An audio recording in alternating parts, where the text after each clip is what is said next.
Welcome back, everyone, to the T.R.O.N podcast. This is your host, Rashad Woods. Today, I have a very special guest, military spouse, business owner, career coach, Jennifer Pasquale. Thank you so much for joining the T.R.O.N podcast. Thanks for having me. It is a pleasure. And, your background, I always love people who radiate positive energy, not just online, right? But like the minute you see them, like it's like the sun, you just gravitate towards their personality, right? You make me smile more. So please, let's dive right into your background. I'm so honored to have you. Yeah, no, happy to share a little bit. So my background is a very windy road, as you mentioned, military spouse, which leads to often a very windy road, but primarily in training and development. So I spent about 20 some years, I guess, in training and development, corporate training, instructional design. It was a really great mobile career while we were moving around the world. Oh, for sure. That I was able to hang on to. And then kind of a two-time business owner. First business was around really helping support military spouses with identity development and kind of what's next for them after their career service member, enters civilian life, and they do as well. And then more recently, as part of that effort, I fell in love with strengths development and really just wanted to blend that with that early history in corporate training. And so now that's the space I'm in, offering that to teams and individuals, helping them kind of lean into and understand better what they are, who they are at their best, and be able to explain that and articulate that to other people that they might work with, live with, or just be in community with. So as somebody who has not served in the military or had, the chance to be a globetrotter such as yourself, what do you tell people who haven't had that experience what that life is like? Well, it's interesting because everyone's experience is so different, right? There are similarities, moving around. So in our 20 years, we moved 10 times. And so there's been just a lot of starting over, a lot of kind of pivoting and adjusting and reinventing that happens. The great thing about reinventing is you get to do that. The bad thing about it is you have to do it sort of in our life, if you will. So there's good, there's hard, there's a little bit of everything. And I think that's kind of true for everybody's journey. Yeah. What's crazy is when I moved, when we moved literally like 4 miles away, and I thought it was like life altering experiences, right? So kudos to you for how you've handled that and the transitions. And obviously, when it comes to pride and grit, which support military spouses as well too. Can you give some details on that? Because I found that very fascinating. I love the fact that, you dove right into that. Yeah. So that was kind of I've heard it said before, sometimes you build the thing you need before you realize that's why you built it. And I think for me, pride and grit was very much that. It came at a time we were living in Germany. I had finished my last contract. I hadn't picked up a new one intentionally to just kind of enjoy being in Europe. Right.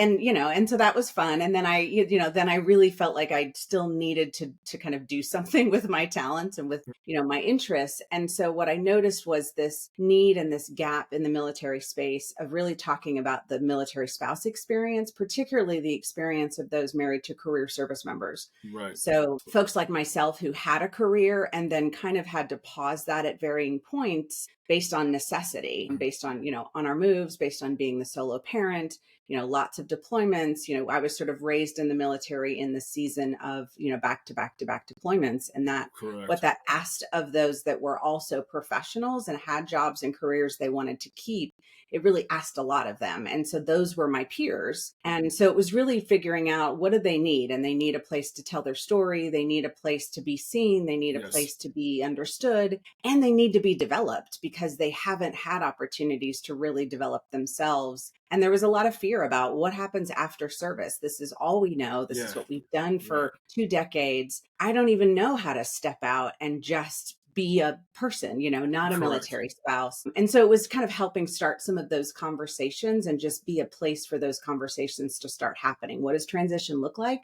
And how do we better support spouses through that as much as we're supporting service members, because the whole family is really who transitions. That's interesting too, because that person still has their own aspirations and dreams that they have to put on pause. Or I can only imagine there has to be burnout if there's children, multiple children, household things that are, that's something I, can't relate to, but I can just picture in my mind, all those things that have to come in fruition. And at the end of the day, still, have to be concerned for your spouse who's deployed overseas as well too. So very, very good credit to you for that. It was, it was a lot of fun. And I say it was the thing I needed because I think I had some of my own kind of healing of all of that to do. And I think it gave me a place to do that and a place to feel like I was making a difference. Of course. And it led me to strengths work, which is what we started integrating into a lot of our programming. And so in some ways it led me to the thing I really love doing now. And so it feels like the perfect thing at the perfect time. For sure. And now, just like a lot of spouses, I'm ready to kind of move into a different season and help in a different way. That's fantastic. When it comes to your career coaching, and obviously you have the credentials, let's talk about your educational background that brought you into the field. I'm a big fan of people who literally like, hey, this is what I'm going to do. I got the gravitas to really dive into it. And so you kind of like your background all kind of led up to you doing the company with leading with curiosity. So let's talk about that. Yeah. So my sort of technical background educationally was psychology, but I took a different slant on it. I really was focused more on business psychology, organizational development. A lot of the coursework, I was at a liberal arts school, so I got to kind of design my own major. Right. So I was technically a psych major, but I infused a lot of business courses and a lot of that kind of human interaction, kinds of information instead of sort of the traditional clinical side of psychology. Right. And so I always had this interest in working with organizations and working with teams. And so, the first part of my career made a lot of sense. And so now I think I lean on a lot of that because I just have this natural interest in understanding what's going on within a team. What are the dynamics that are happening? How do we improve those dynamics? Who needs to be developed and how. I think that psychology side of me kind of has this natural curiosity about all of those things. And so it makes it just a great fit. Well, what I always find fascinating is generational differences, right? Like I'm 42. So I always have the luxury of being able to kind of like, I remember Blockbuster, right? But I also was like in college when like Napster came in and everything. So I'm in the middle between. Do you find generational differences when building teams? Because now you have people who only communicate by text message. They only know technology and maybe not actually, you can't text message me. We have to team build and bridge differences and gaps. So do you find the generational difference? Oh, there certainly are generational differences. I think what's been really interesting to watch is where organizations have really embraced that and leaned into it. And so like, as an example, one of the ways that can look is organizations that are putting intentional effort around what they call reverse mentorship. So it is taking the younger generation and helping, the older generation learn whatever it is. It could be technology. It could be just ways of thinking. Right. And so I think that, companies that are doing it well are really seeing it as an asset to have so many different types of approaches to the problem. And so finding ways to bring all of those approaches to the table and make room for all of those approaches, I think that's where organizations are seeing a lot less friction between the generations. Right. Because it's all, like we're not hiding from it. It's all out on the table. And we're actually saying, this is what makes us a great organization that can be innovative and can be cutting edge, because we're actually leaning into the experience of the older folks and kind of that innovative, creative mind of the younger folks. Right. And you also have people like, this is a generation where a lot of people are retiring right now. So now you have people who are chomping at the bit for their opportunity, but they need the communication and the team building skills because they may be technically savvy, right? So they may, hey, I got experience in all these list of programs, but they never actually applied it when it came to people, right? They always say like software developers are the best people in the background, but when they actually start talking to people, you're like, where'd you, like, have you ever sat down and had a drink or like just converse with somebody, have a conversation with somebody? So no, go ahead, please. Oh, no, I was thinking, one of the things I've heard a lot about and seen as well is kind of what you're talking about, which is not necessarily generational, but it's really universal, which is when we go from being an individual contributor to being in some kind of manager or leader or supervisory role, there's always going to be a gap. Yes. And I think there's this idea that with enough time, that gap would just evaporate and I can move from individual contributor and just naturally fall into being a great leader or a great manager. Right. And what organizations are learning, and the data absolutely shows this, is that folks are struggling. They're overwhelmed, they're overworked. They don't necessarily have those skills because those skills aren't innate. No. They have to be taught and mentored. Yes. And that's, I think, the challenge with the older generation is I think there is some fatigue around that mentorship and around kind of being the teacher of all of those things.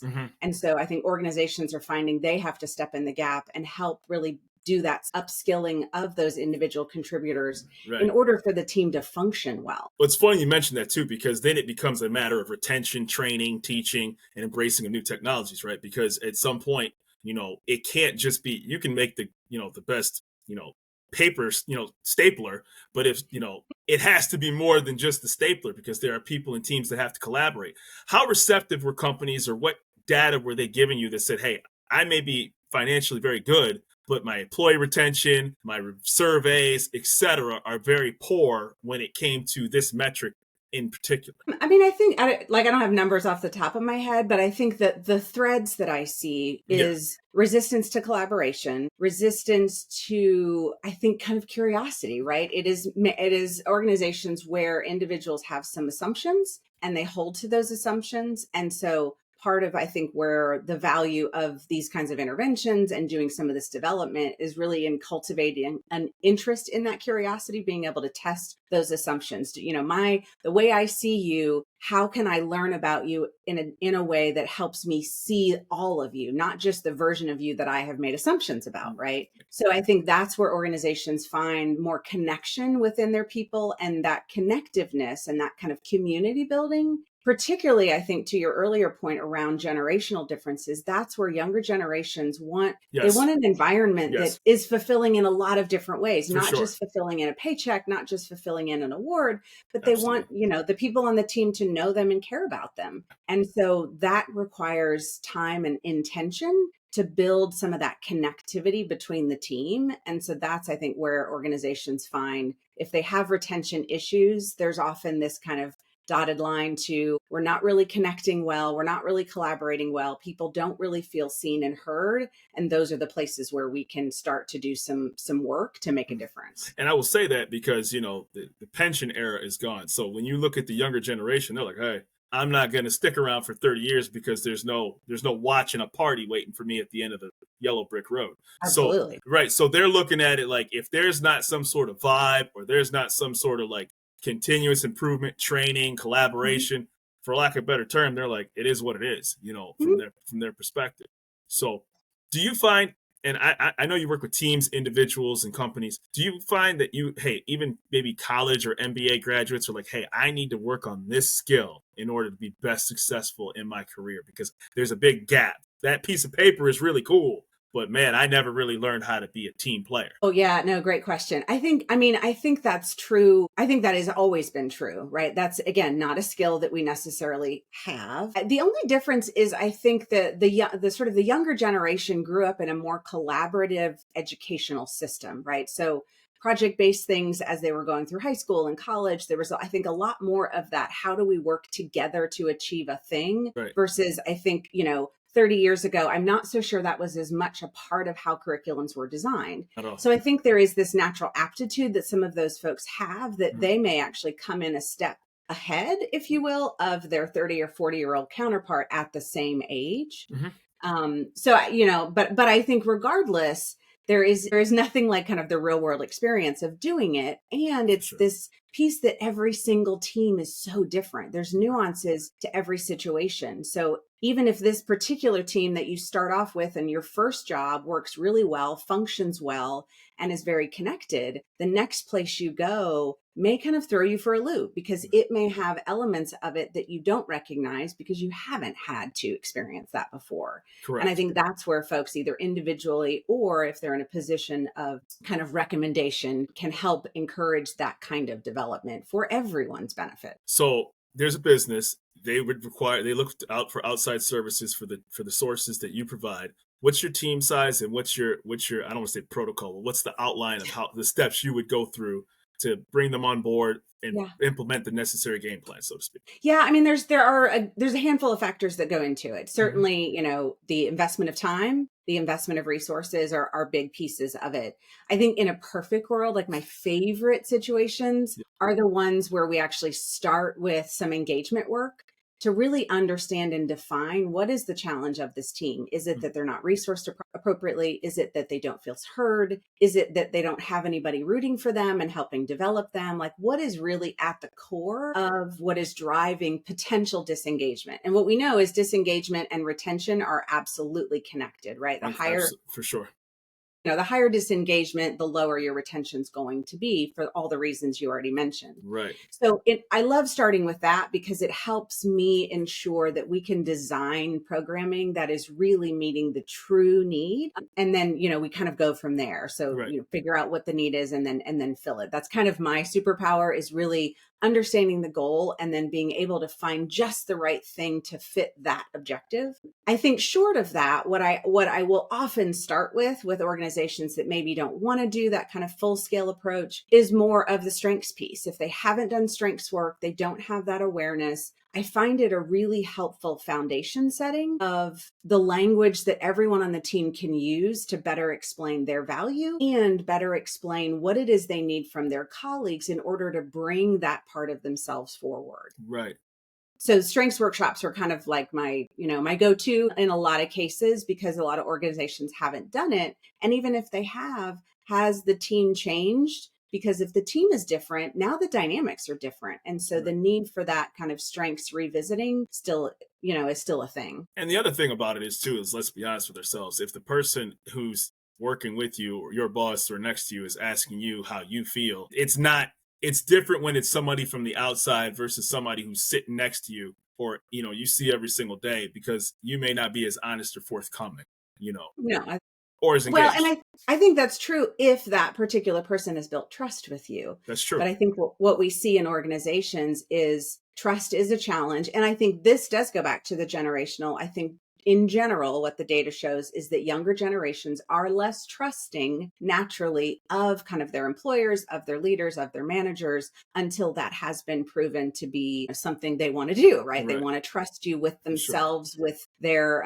with their vulnerabilities. They have to know that they can first, and they're not going to do that automatically. And I think that is a little bit of a difference we also see, by kind of agent experience. Absolutely. So what's this about the Q12 engagement? What is that all about?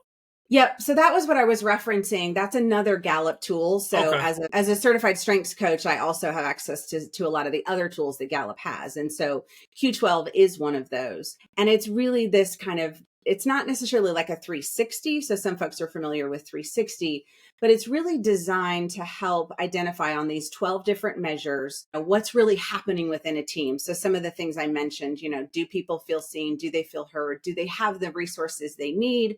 Are expectations clear? Are roles clear? Like there's a handful of those 12 questions. So it's relatively quick and easy for people to take it. Can be anonymous. They can add additional comments if they want, and we can add in some questions that fit what a team is, wanting to understand. But it really just helps give a roll up of where is this team at on this kind of 1 to 5 scale. And what I love about it is because it's Gallup and Gallup has a ton of data, it also will measure that team against Gallup's overall database and says, okay, relative to other teams, like here's where you're at.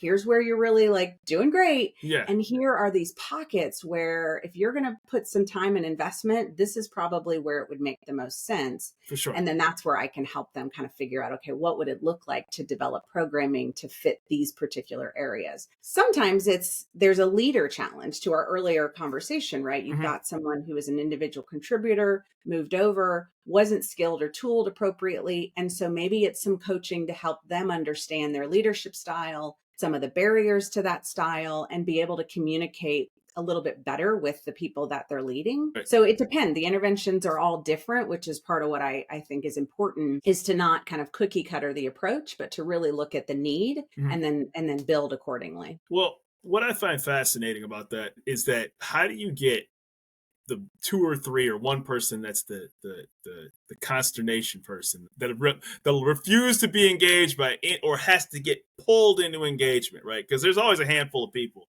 where they're the eye roller. There's the person that. So how do you get what's the secret sauce to getting to those people to get involved? Besides my charming personality? Yeah, for sure.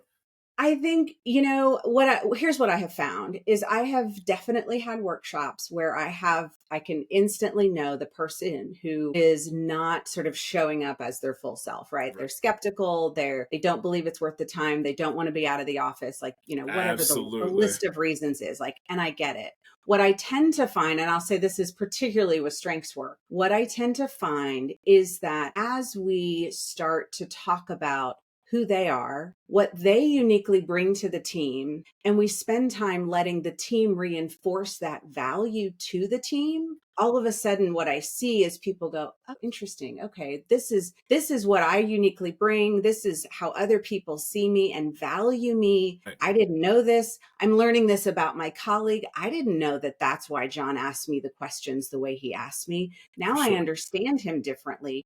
Now my friction with him is a little different because I had this bias, I had this assumption about him, and I'm checking that like in real time. Mm-hmm. So what I find is that kind of that self-awareness breeds that curiosity in each other. And that tends to, in the vast majority of people that kind of come in a little closed, it helps them leave a little bit more open and a little bit more interested in seeing kind of the bigger picture and really wanting to stake their own flag in their contribution to that. Absolutely. And, to be like, just a quick sidebar is that I've talked to some other career coaches, and the one thing it's helped me cultivate conversations with my 3 daughters, particularly my oldest one, because she's in junior high.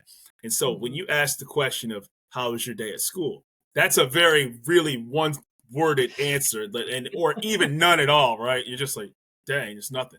But when you start saying, what was interesting about what you did? How did you do in it? What was the challenge? I even asked a corny question. I'm like, what class do you like the least? And it was just like, it just came out and it spilled out of her, right? And you're like, man, all it took was, to your point, a level of engagement that it can't just be a stock question and answer, so to speak, right?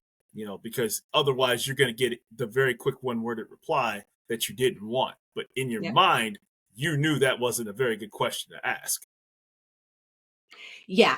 And I think this is what leaders struggle with all the time is they don't necessarily have that skill set for good questions. And so if you're going to engage someone, and data absolutely shows that employees want one-on-one engagement. It doesn't have to be long. It doesn't have to be huge. It can be 5 minutes to ask about them, something personal, something impactful, right? Right. So, but leaders sometimes shy away from that. They don't necessarily know how to do it, and they don't, they feel like they have a clarity on what the boundaries of that are and what's helpful and what's intrusive or any of that. So I think teaching those skills becomes really, I think, an important part of leader development.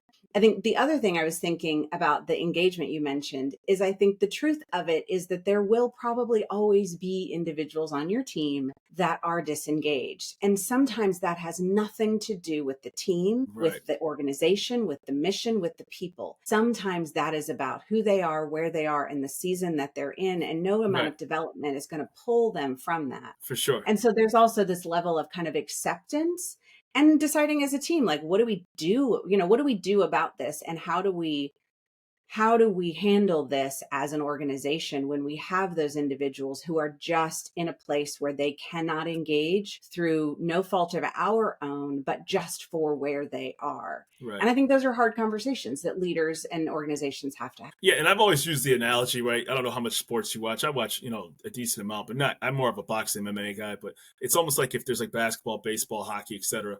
When they put teams together, all it takes is one person that can absolutely poison a locker room, and it applies directly to a team or a business, right? So you can be the lack of engage as long as you're on board with the goal, right? But when it comes to their stats, their numbers, their individual, what they're looking for, it could turn toxic very quickly. And I'm sure part of your engagement process is to help companies identify, like, hey, if you've done everything that you can, I can only take you so far, but here's what the data shows at the same time. Yep. No, definitely. So where can people find you and your services? Yeah. So probably, I'm on LinkedIn a good amount. Yes, you are. So LinkedIn is always a great spot. Yeah. I love to engage there. And then our website's probably the easiest. So just leadwithcuriosity.co. So that's probably the best place you can find, links to get in contact with me and get on my calendar to talk about your team and talk about how we can help. And how big is your team, by the way? So it is me.